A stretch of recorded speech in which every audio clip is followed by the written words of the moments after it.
Are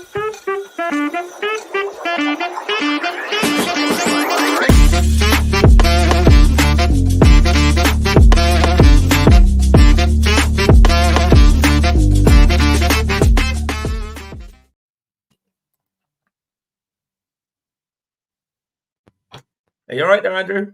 So my thing is just like, I don't know what's going on this side. Anyway, it only came up there now.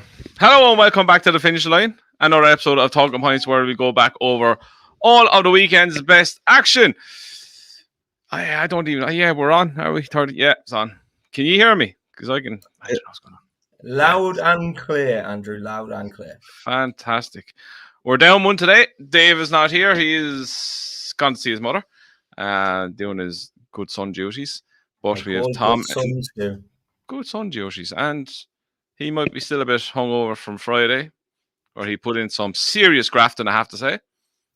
That was one of my favourite nights in ever, because the Instagram stories just got progressively more drunker and more expletive from you throughout the night, and it was very entertaining. And I heard Dave grafted well, and hopefully gets his due rewards.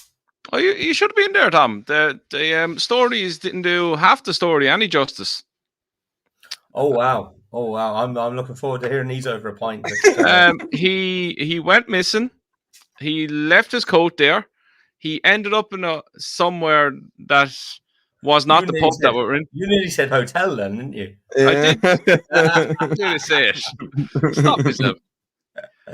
But he ended up at home with Molly then about half an hour after we all went, which was strange, on his own. He has to look after the dog. She comes first. Yeah. I don't know. He was chirpy. It was strange. Anyway, before we get going, I'll do it to Dave. If you're new here, welcome, like and subscribe. Does the channel a lot of favors, gets us up on the search engine on YouTube and all that jazz. It seems to be working a lot lately. We still haven't got to the 1,000 likes to get Dave new hair, and it's nearly Christmas time, and it'd be nice to see him have a nice head of hair for once. It might give him that extra bit for the women these days. I was going to say, I think we know now why he wants the hair transplant. It's making sense now, Tom. Yeah. Join in the dots and they're all adding up. Yeah. That's all you need to join the dots when they do them in his hair as well. And we're ding, ding, ding, ding, ding. All see. Again, like, subscribe and all that jazz. Tom has a bit of Pimlico news coming up soon, but before I get into that, Christmas period is coming, and we have our shows scheduled for the coming week. So we have this week coming. We have our the Cheltenham December meeting. The week after, we have the Christmas Racing Festivals preview, and Christmas Eve, the annual Christmas quiz will be launched. That will be pre-recorded, but we'll throw up a few prizes anyway for people that will. We'll have an answer at the end, and we'll randomly pick it then on Talking Points, a Christmas review show that will be on the Friday, the 29th. So that is our schedule for the Christmas time. Right, on to the racing this weekend. We are going to start off by the race that caused a lot of controversy and a bit of argument between the lot of us, which was Away Fay against Giovinco on Sandown on Friday. Sean, we start with you. Look, we had our conversations on our chat groups about all this, and we have different opinions on how the race will work out in future. But correct me if I'm wrong, you're on the opinion a faster run race will. My screen just came back on there, and I seen Tom walking outdoors like. I'm giving up already. Oh, before we get there, Tom, you've some personal news. Never buy dogs. Jesus. He's gonna get up in about 4 minutes' time and scratch the door to get back out again. That's a nightmare. I do, Andrew. This is probably gonna be the highlight of the entertainment for the evening, I imagine, for our viewers. I am, and I will quantify this. It is only there is step is inserted here, but I am now a step granddad. So one of my stepkids had a baby last week. So, in case any of the viewers didn't know, we changed Tom's name in the group chat to Grandad Tom now, so that's stuck. Yeah. And what's your lovely Mrs. name now?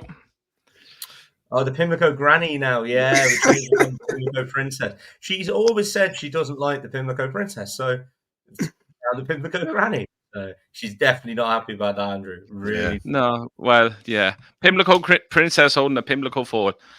It's the first bred Pimlico foal. Well done. Congratulations to everyone involved. Thank you. Right. Sean, back to Stay Away Fay Giovinco. Thoughts on it? You thought after the race that a strongly run race would have suited Giovinco better. Floor is yours. Yeah, not so much as strongly. Look, I go for the race first. It was a cracking race. I think we got what we wanted, and maybe not what some people thought. Maybe Giovinco wasn't that up to that level, and he probably battered a couple of lengths. But I just think Stephen Mulqueen, he sort of got out tactic by Harry Cobden, if you ask me, to be honest. I think he should have made more use of him. He was jumping very well down the back, and he was taking them back and he was making lengths and taking the pull and giving back the lengths to Harry Cobden. And I was coming down the straight the first time, 2 jumps. He was alongside, and he came back, and I was kicking myself. I got really annoyed he didn't go on, and then down the back, he made one slight. He got in tight. I wouldn't say it was an error. He got in tight. And coming around the home bend, we lost at the third last or the fourth last. We lost the change of man, and the loose had caused a bit of carnage coming around the bend.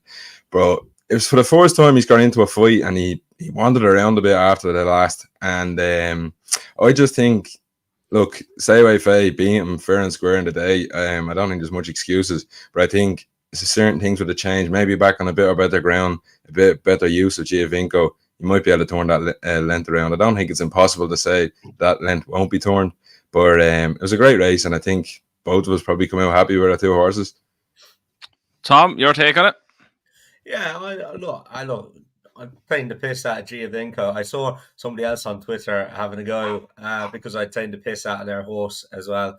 It's more to take the piss out of Sean, to be quite honest. Nothing really against Giovinco, but we've nicknamed him Giostinko now. And that can go now, Tom. That has to go now. No, that's sticking. That's staying there. No, that's sticking. When he wanders around like that under pressure, that is sticking. But look, what I would say is he's definitely around better than I thought he would. He travelled into the home straight like the winner. He jumped well throughout. He only really made one bad mistake. I see what you mean. He could have made more use of him, Sean.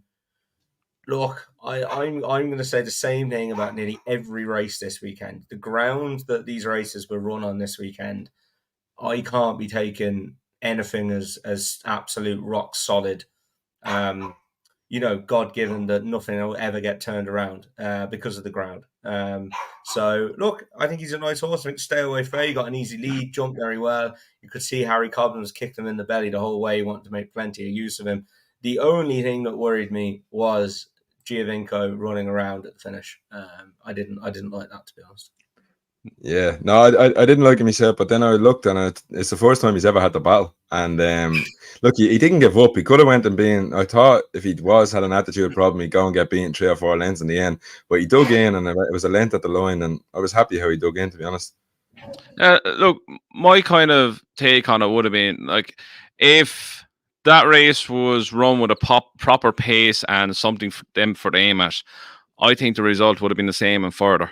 I think it wasn't ideal that Harry had to make his own running, but that was the only way he was going to win that race. He wasn't going to win that race if it was ran at a crawl, and it wasn't run that fast, even with him making his own pace. And you can see, as Tom said there, that Harry was trying to give him a kick in the belly the whole way around to keep him going forward.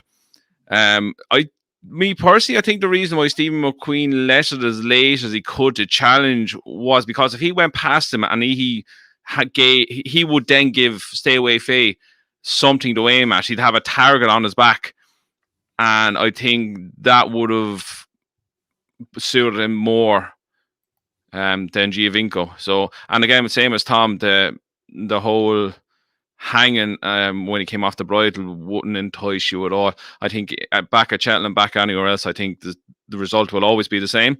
Giovinco, look, he's a very good horse. I just think I would drop him back down a trip if he's showing that kind of speed. Drop him back down a trip and let him use the speed.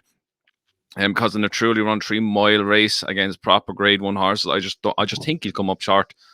But we all know where Giovinco is going to win, don't we? I don't think he's going to go the ultimate. I can't see it, Tom. No, he's going to win in Aintree. Mm. And what happens in Aintree, Sean, in April? Tom, will stop now? Jesus. Everyone, but even having a good time. Well, I'll be having a good time if he wins at Aintree. I can tell you that, Tom. There'll be slaggins going everywhere. But Stay Away Fay, I think. Like a music festival than a fucking race meet. I'll tell you that much. Just on Stay Away Fay, I'd love to see a proper run race before he goes to Cheltenham, because I'd be just worried about that flat spot. We seen that happen to Jerry Colomb last year. We knew he was going to stay all day, and we know Stay Away Fay is going to stay all year. If you just get caught out coming down that hill, you can lose a couple of lengths that you just don't get back. So I'd love to see him in a properly, truly run race over 3 miles, just to make sure that when they are going quicker, he still doesn't hit that flat spot and he gives. Yeah, I don't think there's. I think people are making more out of it than it actually needs to be. It's not a like a big bucks flat spot per se. He gets outpaced for about half a furlong ish, but then he picks up really well, and you can see it again at Sandown. The second Harry got stuck into him, it wasn't like it wasn't immediate response, but it was a 3 miler response. So it was not like a 2 mile burst of pace. People are obsessed with saying, "Oh, he doesn't have this burst of pace. Doesn't have this burst of pace." He's a 3 mile stayer. Stayers don't. The majority of them are just good stayers. They keep going at a certain pace. Yeah, I think people are making a lot more out of it than they should be. But look, 2 of them are very good horses. I won't. It opens up I think he's gone into 5-1 favourite now for the Browns. Look, there's still a lot of horses come out here in Ireland. You have. Look, you can't rule out Flooring Porter and whatnot, but yeah, look, they're 2 good horses going forward. What, Sean, you love them so much. What would you do with them next? I'd say Christmas probably going to come a bit early. I wouldn't like that ground. I'd like to give him a break after that now. I don't know if there's a like that 2. You said the 2.5 mile. I don't know what 3 mile. I don't know the English calendar too good, to be honest with you. I know the 2.5 mile at Sandown on heavy ground is at the DRF weekend, the Grade 1, the Silly Oils. If there's a 3 mile chase around then, you'd be happy. But I wouldn't like to see him backed out at the King George meeting now in 3 weeks time. I'd just be too quick for me now. Yeah. I agree with you there. In fairness, Sean, there's a lovely race. It's worth a few quid as well. I think it'd really suit him. He's got a course and distance formula. It's up at Perth in April. Maybe they might build a season around that. Who knows? Oh, stop it. Hey, good course for him, Tom. Not a bad plan. Exactly. Yeah, I'd say he'd win up there. You know the day this lad wins a Grade 1, I am going to blow your phone up for about 5 hours straight. Are there any Grade 1s at Perth? I didn't realise. They might upgrade one of them. Right, we'll move on. We're just going to move to Sandown again. We're staying at Sandown, and we're going to go to the fight in 5th. Constitution Hill and Shishkin were taken out, so my interest was totally gone. I actually went into town while this race was on, so I only caught it when it came back, and to my shock and surprise, not so sleepy, won it for a second time. Yeah, Tom, it's how? God, this is and more so the hurdle track at Sandown, but like Navan as well was terrible. The ground is just horrific. Like, yeah, I don't know. I like Love Envoy looked like she was going to be tail off turning in. Goshen looked like he was going to bolt up.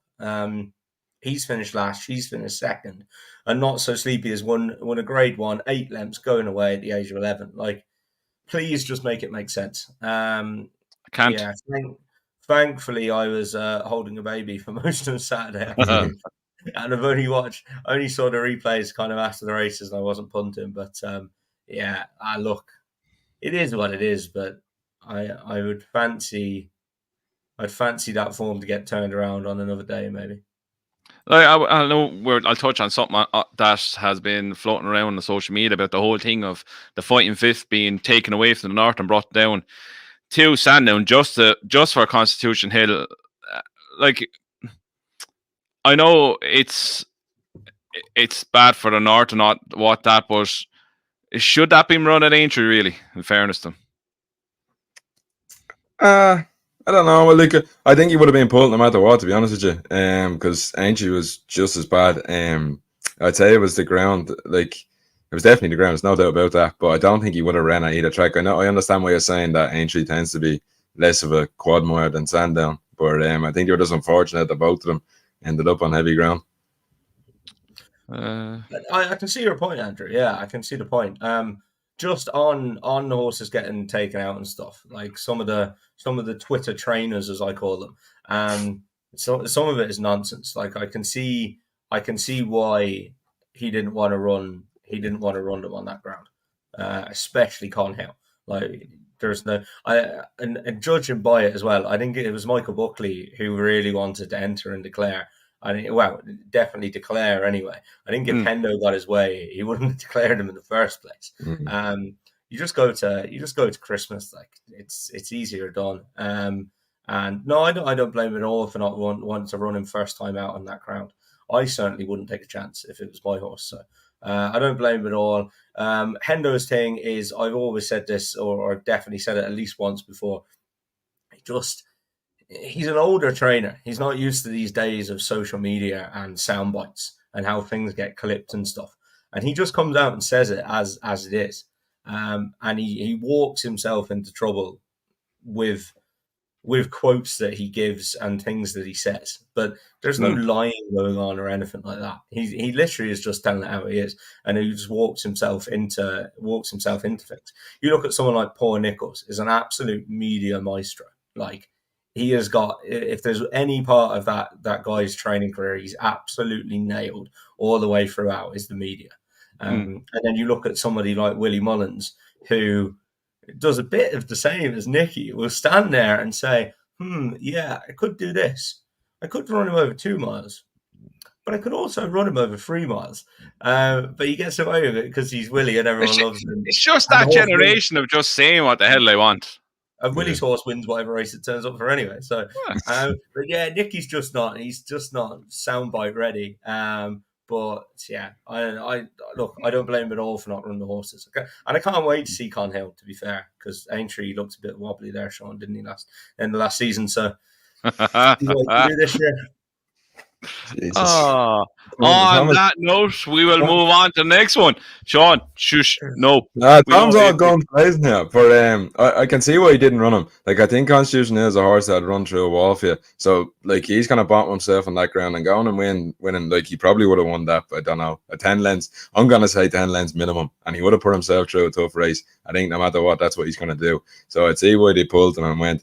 I thought he went lickety split. I haven't got a chance to go back and look at it properly yet, but the handicap winner was quicker. I was really surprised that Love Envoy was off the bit, and she wasn't going at all. She normally eats up that Sandown on soft ground. She's normally pulling her head off. So I'll be interested when I go back and look at that, just because I'd be cold on her now. If that's whether it was injury or not, I don't know. I just think it was too poor and not so sleepy coming out and beating them 8 lengths. Like, you've got to be beaten. Look, I said on Wednesday, the concern was Love Envoy with the injury she had, was this one to just see where they stand before they start really, really pushing buttons and planning out the season. To me, if Con Hill ran here, look, they probably could have used it as a piece of work if they wanted, but I understand them not running them with Kempton only 2 and a bit weeks away. Look, it make perfect sense. And people giving out about Nicky pulling him, but let's be honest, 99% of us knew that he wasn't going to run, so it wasn't a shock in the slightest.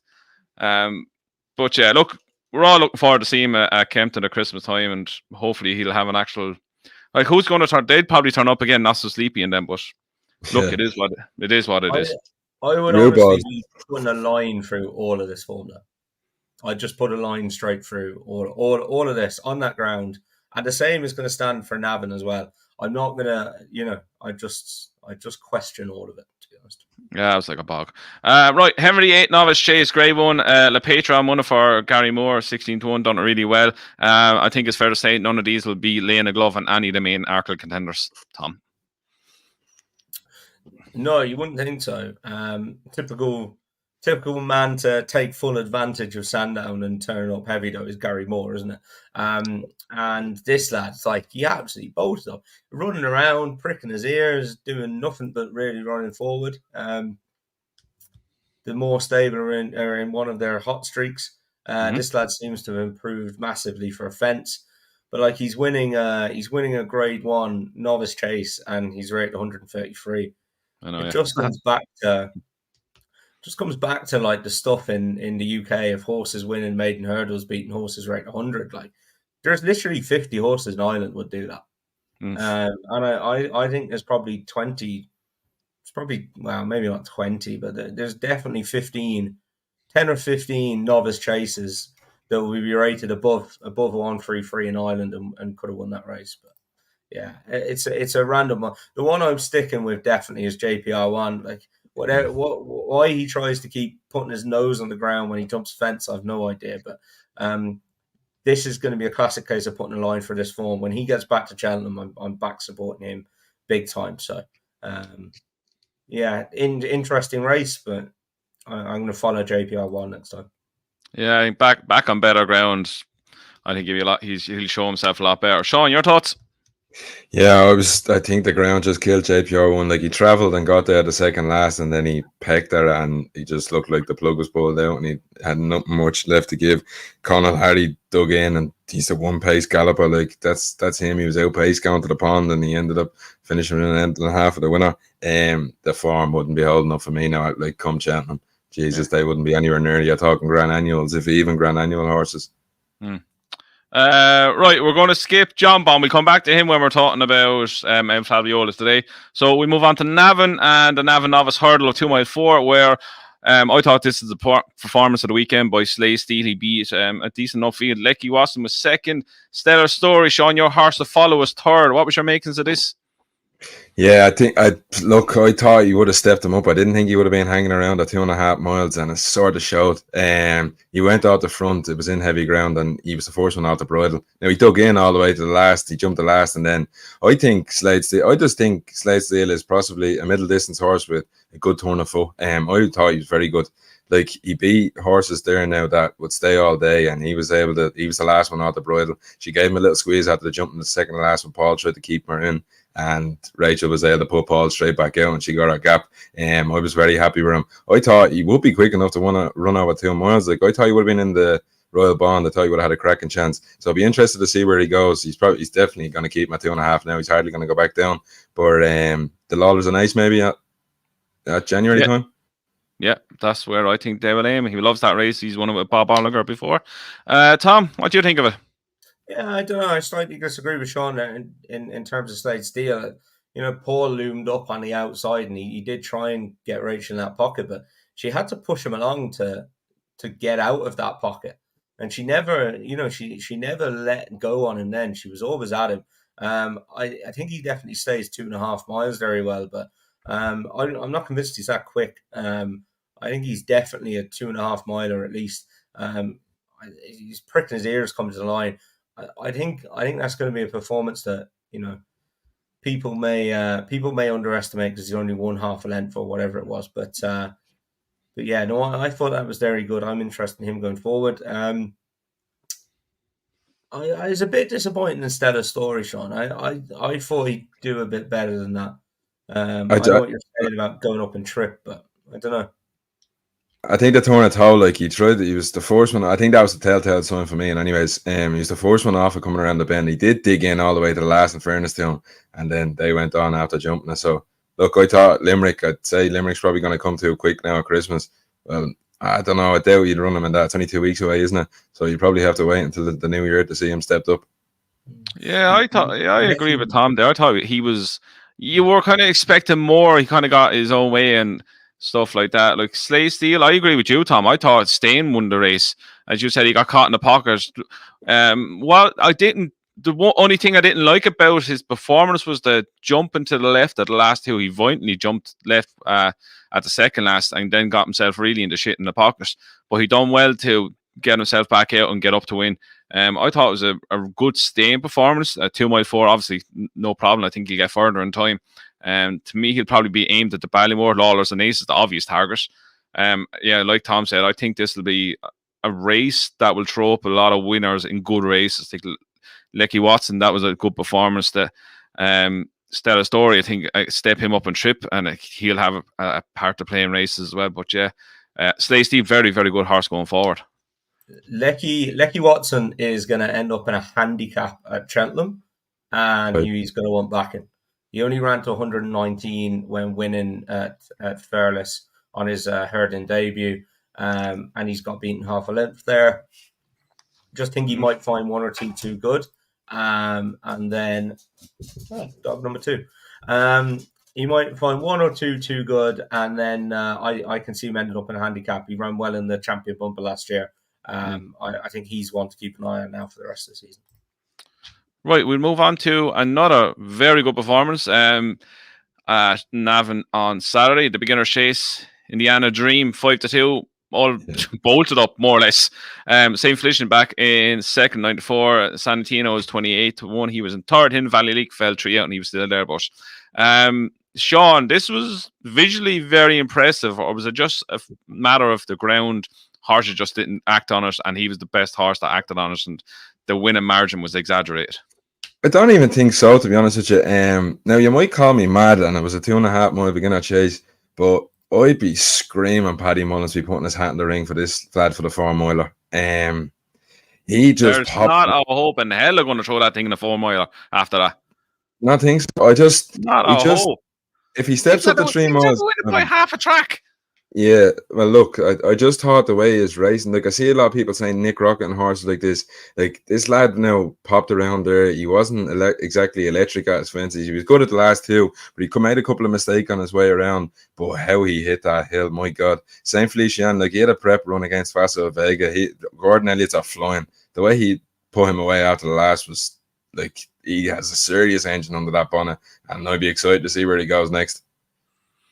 Tom? Yeah, he was electric, wasn't he? He ran to a very high rating when he won on his herding debut. I don't know whether he got an injury last year or what. I presume he did get some kind of an injury. You presume so, but God, he was mightily impressive. He's done it twice now. That's going to be a huge rating that he's put up there. St. Felician is no bad horse. He's rated 147 over hurdles. He's absolutely annihilated him. Santonito, he's rated 137 over hurdles, and that Shan Valley Kid is no bad horse either. So, he's absolutely annihilated them. So, no, he's massively exciting going forward now. Yeah, he looks like he'll go 2 miles, 2.5 miles. The options are well and truly open for him. Right, we'll move on to today. We have 2 more to touch on. We'll start with the Novice Chase, grade 3, 3 mile hurdle, Search for Glory. 1 and 7-4. Solitary Man was second. Matten's way disappointed to me. Didn't think he was crying out for a step at 3 mile. And it kind of looked that way today. Tom, Search for Glory, good staying performance, hat in the spud race now. It would have to be, really, wouldn't it? Thought the second ran well as well. Mound's Way, very disappointing. I don't know if he just didn't stay or what, but yeah, he was very disappointing. I thought Rachel was giving him a lovely ride. She got him to relax. And then down the back, I think with one to jump down the back, he just latched onto it and away he went. I think his big deal is learning to relax. I don't know. I don't know about him. The jury is out with him now. In terms of Search for Glory, he got put in his place by Croke Park. You'd have to say how good is Croke Park, you know. Very good. Yeah, I'm mad keen on him as a chaser now coming up. I'm really excited about him. But look, Search for Glory did it well. It's hard to know what the form is, what path was well beaten. And then Sarah Berra, dropped out the back, ridden to run on and place and got her black type, like another horse Sean likes. What horse would that be, Tom? No, I'm not going there again. People think I'm serious and not just trying to piss at Sean, so I'm not going there again. And why would that be? But no, this lad ran well, and yeah, it'd be interesting to see how he goes on. Sean, your thoughts? Yeah, the winner, the market flip flopped from the night before. The Martin's Way was even money in the drift out. I didn't know the step up and trip. He raced Kane, and we touched on it the race before. If that sounds like a tractor, it's because it is a tractor. I'll mute. I couldn't even hear you. All right, Tom. Martin's Way, he got too keen and he fell in the hole. I'd say they'd be dropping him back down to 2.5 miles now. The winner was good. I wouldn't be throwing a party about going to Bartlett now. He was pulled up last year and he ended up miles off it. So I'm not too sure whether you want to be going in and backing him this time around. And he done it well. He was well backed. He was getting £3 from the second, and he done it nicely today. Going forward, I wouldn't be following him, to be honest with you. Yeah, I'm saying I don't really take much out of it. Look, Solitaire Marin's a decent horse in his own right. She's improving at a rate of knots. Yeah, Matten's way back down the trip and see what happens. Right, last one we're going to touch on, well, kind of joint one, is Faiolo and Jonbon.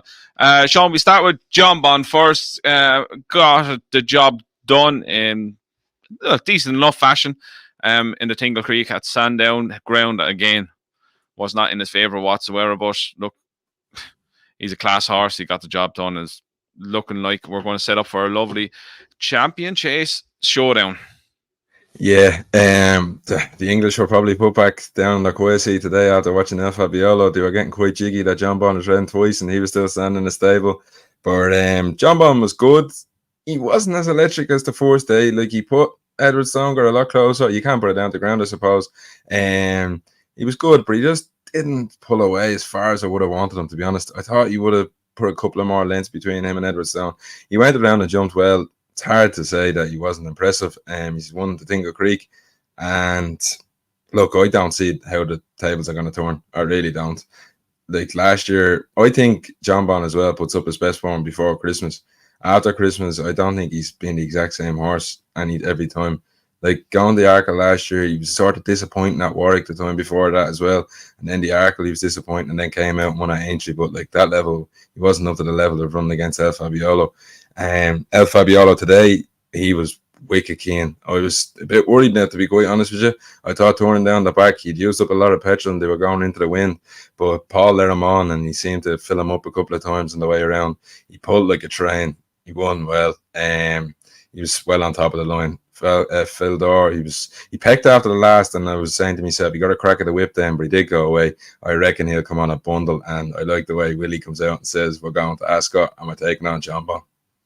It's not going to happen because Nicky's going to find the excuse to avoid him until it's Cheltenham.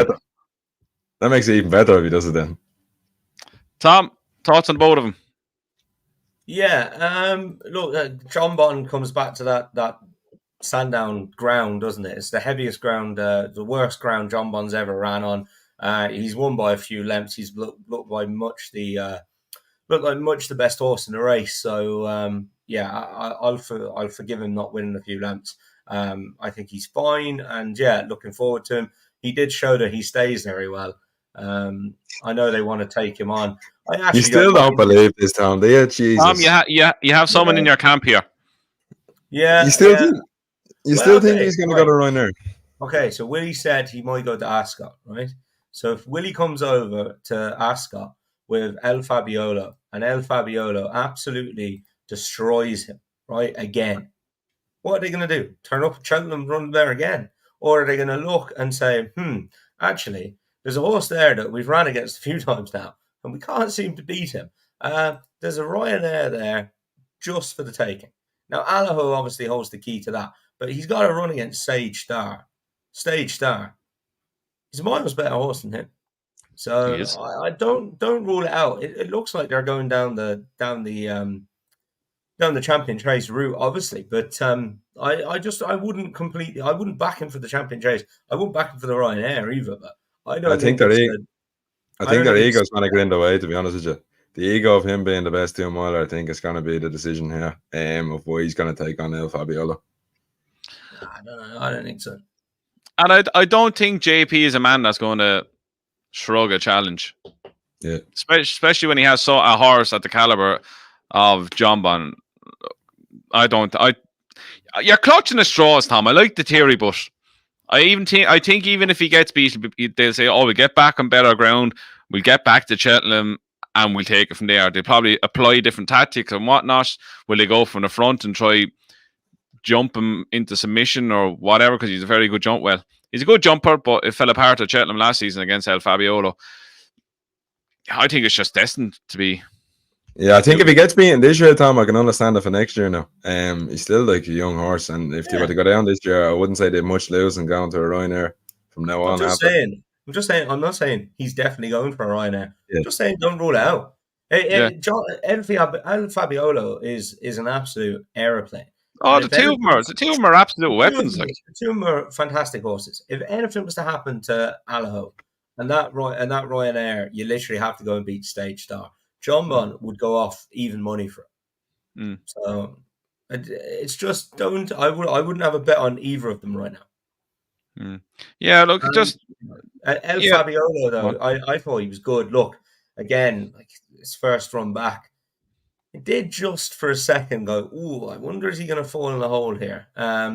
Just because of the way some of Willie's have ran. But no, he's stuck it out. But like he's beat what's the Gordon Elliott horse, Sean? Phil Dorr and the Mayor's Chase winner back in third. Phil Dorr and the Mayor's Chase winner back in third. Fantastic. So, yeah, look, the form isn't great. I thought the one in third stayed on quite nicely. Maybe a step up and trip next time. I'll whisper in her ear again. Try it one more time. Look, I might just quick on it. Thought I wouldn't grab Jonbon at all of what he done on Saturday. I know, Sean, you said you weren't impressed. You want them stretched away. But you're not going to. Like I thought the race was over by the pond fence. You could see he was traveling miles the best. It was just a thing of getting him to the last fence, get him over the last fence, give him a little squeeze, and just win going away. I thought it was a perfectly good performance. Miles the best horse, and ground obviously is going to diminish the winning margin, and you're not going to want to let him down fully and empty the tank there. But so I thought I like Jonbon as well. I think he's a very good horse. El Faiolo today, he's just a 2-mile bulldozer. He's not the greatest jumper in the world, but boy, Jesus Christ, his engine is massive. But at that, he still doesn't look like he's ever going to fall, even with the mistake at the last. It was never like, oh, the back end is going up over. He's a very balanced horse for the size of him, and he's very nimble. But he just lazy bastard. Get your legs up, will you? If he sorts that out, look at the ground again. We're going to go on about all day for these races. Has a big saying on how the performance are going. Going on Willie's horses running. I know he had was a Western Diego disappointed in the maiden hurdle. He disappointed it there. So you're kind of thinking, how forward is El Faiolo going to be? And he looked big as a bull. And look, he's going to come on massively again for that. For one, I probably they're too close in the market to be back in either or right now. Look, El Faiolo has the upper hand big time, and I find it hard for Jonbon to change the form around. It probably will be the first champion chase and along ever that I probably won't have a bet in it, and I'll just sit back, watch, and enjoy it because they're two absolute monsters. That's it, is it? Tom, your time to shine. You have a bit of news. You have a horse running next week. Yeah, Pastoral runs in a listed novice hurdle in Punchestown on Tuesday. Looking forward to a run. She ran really, really well the first day. I'll be honest with you, she surprised us a little bit. The problem with her is she won in France over fences. So she can't run the maiden hurdle. So she's quite tricky to place in Ireland. So we found a winner's race for her last time. She ran well in it. She ran very well in it, to be fair. And we're going for a listed mares novice event now. So we'll see how we go. We'd be delighted with any kind of a run, really. So as long as she shows some kind of a level, we're in against a lot of good mares. It looks fairly hot now, but look, once she runs well and shows a bit of form, happy days, and we can go from there with an end. So really looking forward to her. And then the other one that we put up on the show a few weeks back, Andrew, Amina, she is nearly sold out now. I think there's only about 15-20% left in her. So that deal still stands for viewers of the finishing line. Nice little Christmas present if anyone's looking for anything. If anyone's looking for a share in a racehorse, there's it's €17 a week. I think it works out at after the initial payment, and I think the initial payment is 625. So yeah, if you are interested, get in touch, and we could see you at the Dublin Race Festival as well. And they get to hang around with us for the DRF, Tom. That's worth its weight in gold. We're literally trying to make him buy shares in the horse. We're not trying to disinterest them. I thought that was a selling point for our viewers, that they could come and we'll buy champagne. There you go. I said it. Okay, I'm buying shares just for the champagne. You're doing that already, Tom. How will outweigh the cost of champagne that I have in mind with you?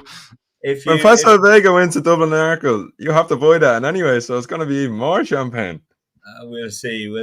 Yeah, so that's the deal. If you buy a share and you come along to the DRF, we'll buy a bottle of champagne for everyone who buys a share. Oh, bring the checkbook. Bring the Pimlico checkbook. I win some money that weekend, I tell you. Oh, wow. Yeah, so I think that is us done for this evening.